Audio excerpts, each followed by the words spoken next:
जय हिंद आप सभी को। अगर आप फ्रेशर हैं और आप पहली बार किसी एग्ज़ाम की तैयारी कर रहे हैं और आप यूपीएसआई की तैयारी कर रहे हैं, तो आपके लिए सबसे पहले ये जानना ज़रूरी है कि यूपीएसआई किस ग्रेड पे की सैलरी है, इसका बेसिक पे क्या है, सर्विस के बारे में जानना आपके लिए ज़रूरी है। तो मैं बता दूं, यूपीएसआई जो है वो 4200 ग्रेड पे की जॉब है, तो जो कि एक ऑफिसर रैंक की जॉब है, बहुत अच्छी जॉब है।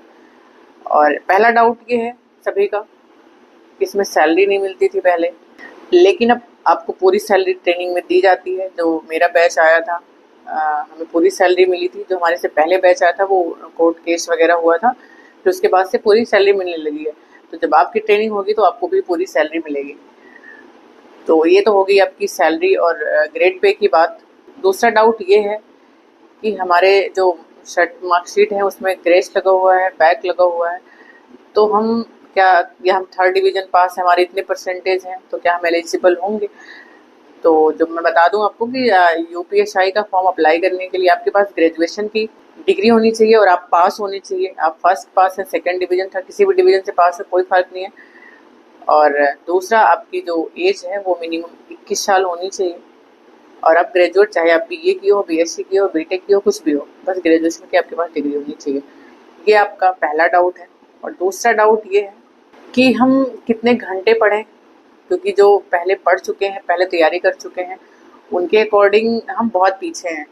क्योंकि उनकी तैयारी पहले से है तो काफ़ी चीज़ें, उनकी काफ़ी कोर्स जो बेसिक्स है क्लियर है, और हमें बिल्कुल बेसिक से पढ़ना है, हमें सब कुछ तैयार करना है। तो हम कर पाएंगे या नहीं कर पाएंगे, तो एक घबराहट होती है इस चीज़ की। तो मैं आपको बता दूं कि बहुत सारे ऐसे कैंडिडेट मिल जाएंगे आपको। मेरे साथ, इवन मेरे साथ खुद ऐसी लड़कियों ने ट्रेनिंग किया था जो कि फर्स्ट टाइम उन्होंने पहली बार कोई एग्ज़ाम दिया था और वो सारी सिलेक्ट हुई थी। तो ऐसा नहीं है कि जो फ्रेशर्स होते हैं वो सिलेक्ट नहीं होते, बहुत सारे सिलेक्ट होते हैं। बस ये होता है कि आप मेहनत करने का तरीका आपको पता होना चाहिए, आप ज़रूर सिलेक्ट होंगे। मेन वजह है, जो आप मेहनत तो करते हो बट डायरेक्शन सही नहीं होता तो आपका सिलेक्शन नहीं होता। जबकि आप सोचो, एक टाइम ऐसा था पहले कि जो है ऑनलाइन जब कोचिंग नहीं चलती थी तो ऐसे ऑफलाइन कोचिंग होती थी, जो छोटी छोटी कोचिंग होती थी, लोग उसमें पढ़ते थे। और टीचर्स भी जो इतने अपग्रेड नहीं होते थे, उनके पास ना तो कोई रिसर्च करने के लिए कोई बहुत बड़ी टीम होती थी, तो उनके पास बहुत लिमिटेड कंटेंट होता था। फिर भी इजी होता था, आसान होता था पढ़ना, लोग तैयारी कर लेते थे। और आज के टाइम पे देखोगे तो सबसे बेस्ट से बेस्ट टीचर आपको मिलते हैं, फिर भी आप नहीं पढ़ पाते हो, आप कंफ्यूज रहते हो।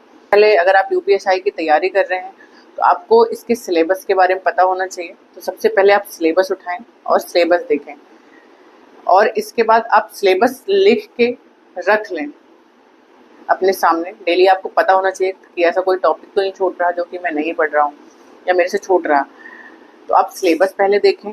और दूसरी बात, आपको जो प्रीवियस ईयर क्वेश्चन है उसको देखने हैं। आप कोई बुक ले लो जो प्रीवियस ईयर, जिसमें सारे क्वेश्चन और उसके आंसर्स हो, सारे आप देख लो, अपने पास रखो, उसको सारे सॉल्व कर डालो जितने, वो इम्पोर्टेंट है।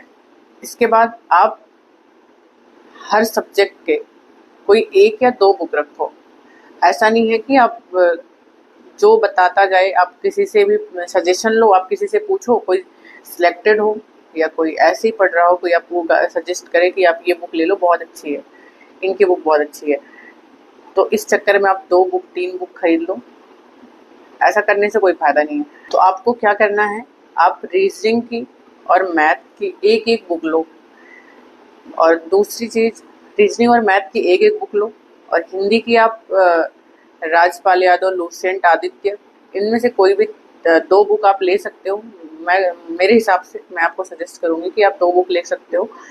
एक से प्रैक्टिस करो और एक जो है थ्योरी पढ़ो, ये आपके लिए अच्छा होगा। लेकिन मैथ और रीजनिंग की मैं कहूँगी सिर्फ आप एक ही बुक रखो, बहुत ज़्यादा बुक रखने का कोई फायदा नहीं। और आप के लिए आपको सिर्फ पॉलिटी पर फोकस करना है। आप पॉलिटी बहुत अच्छे से पढ़ो। अगर इतनी लिमिटेड चीज़ें आप अपने पास रखोगे तो आपको एक जो एंजाइटी टाइप की होती है वो नहीं होगी, ये नहीं मेरा ये छूट रहा, वो सिलेबस कंप्लीट नहीं हो रहा, ये नहीं हो रहा। दूसरी चीज़, आपको कम से कम 8 से 9 घंटे टाइम देने पड़ेंगे, क्योंकि आपका कुछ भी कंप्लीट नहीं है। तो आपको कम से कम, अगर कितना भी फास्ट कवर करोगे तो इतना टाइम देना पड़ेगा, क्योंकि और लोगों के अकॉर्डिंग कम से कम आपको 3 से 4 घंटे एक्स्ट्रा लगाने पड़ेंगे। क्योंकि इतना आसान भी नहीं है, हलवा नहीं आता पेपर, और कंपटीशन भी इतना ज़्यादा है, तो मेहनत भी आपका उसी तरह से होना चाहिए। लास्ट तक का टारगेट आपका होगा मैथ्स का, रीजनिंग का और हिंदी का 35+ होने चाहिए। जीएस के लिए आपको पॉलिटी और मूल विधि पर फोकस करना है। बाकी और जो सब्जेक्ट हैं उसके बस आप बेसिक पढ़ लो, कोई या तो मैराथन क्लास आप देख के नोट्स बना के वो रख लो, उसको रिवाइज करते रहना। और बुक्स के लिए बताऊं तो आप एस.डी. यादव की मैथ्स की बुक ले सकते हो, या आप राकेश यादव सर की क्लास दे सकते हो, अच्छी मैथ पढ़ाते हैं। एक RWA पे भी सर पढ़ाते हैं, उनकी भी मैथ सही है।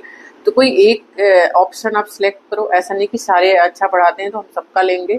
और हिंदी के लिए आप राजपाल यादव प्लस लूसेंट और आदित्य पब्लिकेशन, आप तीनों में से कोई 2 बुक ले लो मेरे अकॉर्डिंग।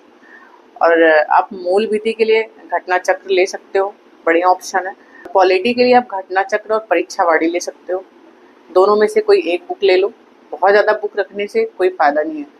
और आप जीके के लिए भी लूसेंट या घटना चक्र कोई बुक आप रख सकते हो अपने पास में, इतनी इनफ होगी। बहुत सारी बुक रखने से कोई फ़ायदा नहीं है, क्योंकि ऐसा होता है आज के टाइम पे इतनी सारी जो सुविधा है आपके पास, कंटेंट है आपके पास, बुक्स हैं, ऑनलाइन कोचिंग है, सब कुछ है, फिर भी इतनी ज़्यादा प्रॉब्लम हो रही है। तो इसकी वजह ये, आप लोग एक जगह से नहीं पढ़ते हो, कोई जहाँ भी सजेस्ट करता है आप वहाँ पढ़ने चले जाते हो, वहाँ के नोट्स बनाते हो। क्योंकि आप जब कई सर से पढ़ते हो, कई जगह से आप पढ़ते हो, तो आपके पास बहुत ज़्यादा कंटेंट हो जाता है, और आप सारे नोट्स में अपने लिखते हो, नोट्स बनाते रहते हो, तो बहुत ज़्यादा नोट्स बना लेते हो और फिर वो रिवाइज नहीं कर पाते, क्योंकि आपके पास टाइम ही नहीं है। दिन भर तो आप वीडियो देखोगे, बुक्स पढ़ोगे, लिखते जाओगे, सिर्फ नोट्स बनाने में सारा टाइम चला जाएगा, तो पढ़ने का टाइम आपके पास बचता नहीं है, रिवाइज नहीं हो पाता। और जब रिवाइज नहीं हो पाता तो एक जब प्रेशर आता है, तो उस प्रेशर में आप जो पढ़ सकते हो आप वहाँ भी 100% नहीं दे पाते हो। तो ऐसा बिल्कुल भी नहीं करना है। आप कोई एक बुक सिलेक्ट करो, रीजनिंग की कोई भी बुक ले लो, कोई प्रॉब्लम नहीं है, एक बुक रखो, आराम से बस सॉल्व करो। रीजनिंग में तो कोई दिक्कत आती ही नहीं है। और अगर आप ऑनलाइन पढ़ते हो तो ज़रूरी नहीं कि आप कोई एक चैनल फॉलो करो, आप सर को फॉलो करो, जिन सर का मतलब सब्जेक्ट वाइज आप टीचर्स को फॉलो करो, चाहे जिस चैनल से, एक एक टीचर एक सब्जेक्ट का जो भी अच्छा लगता हो, चाहे आप कई चैनल से पढ़ते हो, कोई प्रॉब्लम नहीं है, आप फॉलो कर सकते हो। ऐसा जरूरी नहीं कि एक ही चैनल के मान लो और कोई टीचर नहीं अच्छा पढ़ा रहे तब भी हम उन्हीं से पढ़ेंगे क्योंकि उसी चैनल से पढ़ रहे हैं, ऐसा जरूरी नहीं है। आपको जो भी सर जिस भी चैनल से अच्छे लगते हैं, अगर आप यूट्यूब से पढ़ रहे हैं तो आप आराम से उनकी क्लास देख सकते हैं। लेकिन ऐसा नहीं है कि एक ही सब्जेक्ट के लिए आप कई टीचर्स को फॉलो करें, ऐसे तो आपका बहुत नुकसान होगा। कभी भी आपका ना तो सिलेबस कंप्लीट होगा, ना तो आप रिवाइज कर पाओगे, ना पढ़ पाओगे। और अगर आप ऑफलाइन अपने बुक से पढ़ते हो तो आप एक ही सब्जेक्ट के कई सर की वीडियो देख सकते हो, जब तक कि आपका कॉन्सेप्ट ना क्लियर हो जाए। क्योंकि मैं खुद ऐसा करती थी कि मैं बुक से पढ़ती थी, तो जैसे मुझे कोई टॉपिक नहीं समझ आ रही है, ऐसा होता था, मुझे हिंदी में जो व्याकरण है वो नहीं समझ आता था, तो उसके लिए मैं कभी अंकित भाटी सर की वीडियो, कभी एग्जामपुर वाले विवेक सर हैं उनकी वीडियो, मतलब जब तक देखती थी तब मेरा कॉन्सेप्ट बिल्कुल क्लियर नहीं हो जाता था। तो क्योंकि मैं बुक से पढ़ती थी, मुझे कोई पर्टिकुलर एक टॉपिक का सोल्यूशन चाहिए होता था, तो मैं कई सारे सर की वीडियो देख लेती थी। बट आप प्रॉपर ऑनलाइन पढ़ रहे हो तो किसी एक सर से पढ़ो। जब सिर्फ टॉपिक अगर नहीं समझ आ रहा तो भले ही, ऐसा नहीं कि हर टॉपिक हर सर से पढ़ेंगे, तो ऐसे आपका कभी भी सिलेबस कंप्लीट नहीं होगा। तो इस तरह से आप जैसा भी पढ़ रहे हो, चाहे ऑनलाइन पढ़ रहे हो चाहे आप बुक से पढ़ रहे हो, तो आप उसके अकॉर्डिंग टीचर्स या वीडियोस को फॉलो करें, इसी तरह से सिलेक्शन होगा। कभी भी ऐसे नहीं होगा कि आप सब कुछ भर के रख लें, सारी बुक्स पढ़ लें, सारे सर को पढ़ लें स्टार्टिंग में ही, कि हम बिल्कुल शुरुआत से ही सब कुछ कवर करते चलेंगे, मेरा कुछ भी नहीं छूटना चाहिए, सारा सिलेबस कंप्लीट होना चाहिए। तो ऐसे ना तो आपका कभी सिलेबस कंप्लीट होगा, ना तो आपका कभी नोट्स कंप्लीट होगा, ना तो कभी आप रिवाइज कर पाओगे। तो इस तरह से ऐसी गलती बिल्कुल भी नहीं करनी है। फ्रेशर हो और चाहे आप एक्सपीरियंसड हो, तो हर तरह के स्टूडेंट के लिए ये ज़रूरी है फॉलो करना। बट आप फ्रेशर हो तो आपको थोड़ा टाइम ज़्यादा देना पड़ेगा, आपको मेहनत करनी पड़ेगी, बट आपको ये भी जानना पड़ेगा कि हमें पढ़ना क्या है, छोड़ना क्या है। और आप मूल विधि के लिए मैं देखती हूँ जो बच्चे हैं, जो स्टूडेंट हैं, वो सबसे ज़्यादा परेशान जीएस के लिए हैं कि हम जीके कैसे तैयार करें।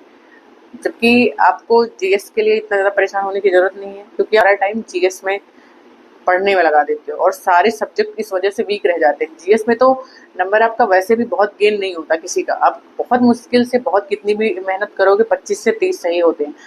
तो आप उसी, जो कम पढ़ा होगा बहुत करेगा, वो 20-25 करेगा, जो बहुत ज़्यादा पढ़ा होगा बहुत टाइम दिया होगा तो 30 करेगा। लेकिन 5 क्वेश्चन के लिए आप इतना ज़्यादा टाइम इसमें दे देते हो कि और सारे क्वेश्चन में आपके नंबर बहुत कम हो जाते हैं। आप जो कि हिंदी में आप 40 में 38-39 सही कर सकते हो, लेकिन उसमें आपको पता चलता है कि आप 32 ही सही कर पा रहे हो। तो ऐसी गलती नहीं करनी है। जो नंबर गेन जहाँ से होते हैं बहुत ज़्यादा, वो चीज़ आपकी बहुत अच्छे से तैयार होनी चाहिए। आप उस सब्जेक्ट को बिल्कुल भी निगलेक्ट ना करें।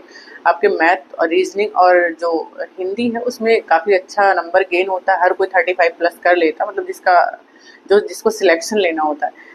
तो